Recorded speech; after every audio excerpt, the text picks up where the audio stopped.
Senator Steve Daines of Montana has been listening to all the details about the relief package. Senator, the situation, while slightly improved, is still quite dire in Puerto Rico. How quickly can we get those Americans some fresh drinking water? But more importantly, do you think this relief package will pass tonight? Well, I do. It looks like we'll have that vote sometime today, $36 billion plus. Importantly, it's going to help the people of Puerto Rico, people in need. As you addressed, it is about infrastructure. It's about water. It's about electricity. People are dying because of a lack of infrastructure.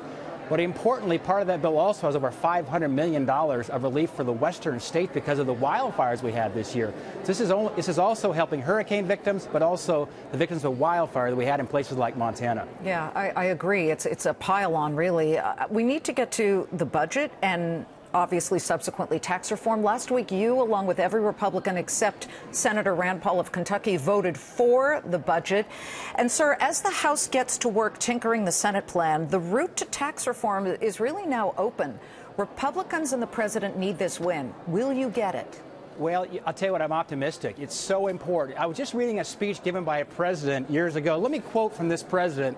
He said this: "The purpose of cutting taxes now is not to incur a budget deficit, but to achieve the more prosperous, expanding economy which can bring a budget surplus." That was John F. Kennedy. Yeah, Kennedy. The year I was born, 55 years ago. That was December 14th, 1962 in New York. In fact, Kennedy concluded, he said, "This is an investment in the future." That is why it's so important we act.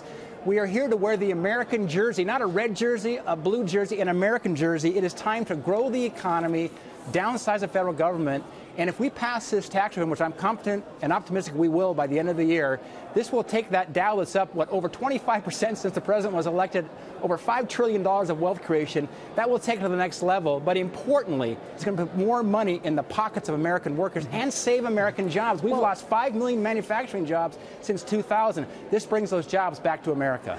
Historic, as the president promised. It will be very historic. But and I'm glad you brought up Kennedy. Some also say possibly very expensive. Our deficit was nowhere near where it is today. Are you a senator who has no problem instituting tax cuts that may add to the deficit because you believe immediately we will start to see growth that, quote, pays for itself? Well, I don't think it's a choice of one or the other. You can have both.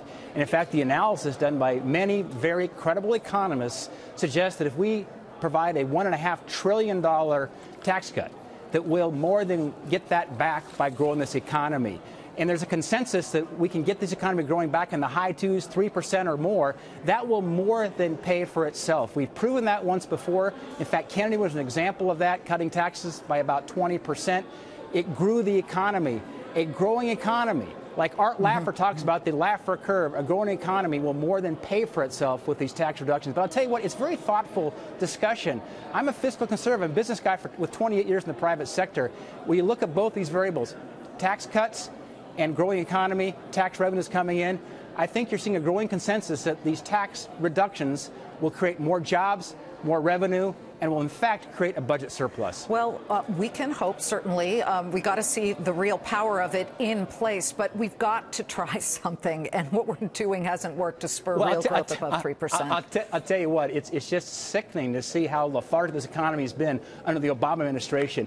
This is like a racehorse, the American economy, ready to run. We got to take the shackles off, simplify the tax code, lower taxes. This puts money right back in the pockets of the American worker and creates more jobs here in our country. Sounds so easy. We shall see.